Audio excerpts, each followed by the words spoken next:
भाटी जी का जो सवाल है वो नियत पर है कि नियत में खोट है। भाई बीजेपी वालों के नियत में खोट है। के शर्मा जी वो खुलकर आरोप लगा रहे हैं आप पर कि आपकी मंशा कुछ और है। अंबर, आपको लगती है बतौर एक मुस्लिम महिला आपकी नियत, जो यूसीसी की बात है उस पर आपको कोई खोट लग रहा है? गुमराह करने वाली बात बोली अपने डिबेट में। ठीक है, मैं के शर्मा जी आ रही हूँ, मैं वापस आऊंगी उस पर। एक बार मैं एक इनिशियल कमेंट ले लूं ना। अंबर बोलिए।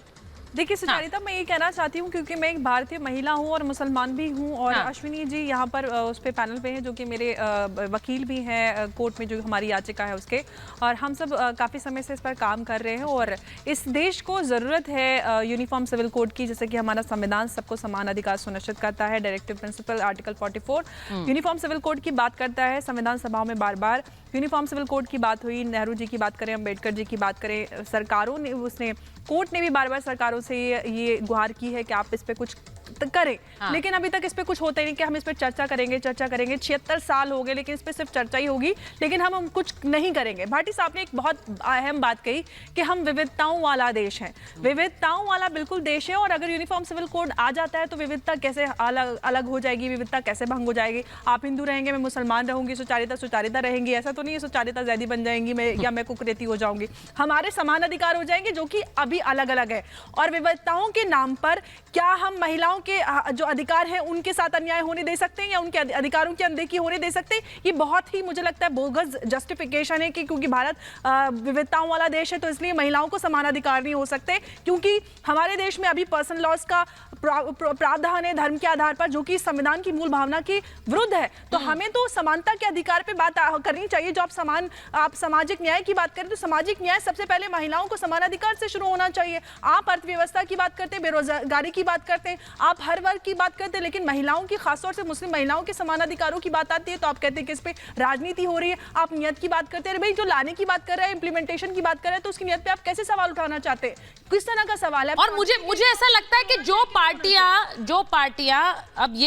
पार्टियां खुद को मुस्लिम हितैषी पार्टियां बताती हैं, उन्हें तो सबसे पहले सोचना चाहिए मुस्लिम अधिकारों के बारे में। जो एमवाई समीकरण की बात करती हैं भाटी जी, उन्हें नहीं सोचना चाहिए मुस्लिम महिलाओं के बारे में। मैं एक सवाल है, बस अश्विनी जी के पास जाऊंगी, उसके बाद वापस आ रही हूं आपके पास। अश्विनी जी, क्या दिक्कत है? सुप्रीम कोर्ट ने कितनी बार कहा, जब प्रधानमंत्री सभा में कहते हैं कि सुप्रीम कोर्ट ने डंडा किया है, प्रधानमंत्री जब ये कह रहे हैं कि पूछा है कि कब लागू होगा, सुप्रीम कोर्ट क्या कहता है यूसीसी के बारे में, जरा देश को बताइए।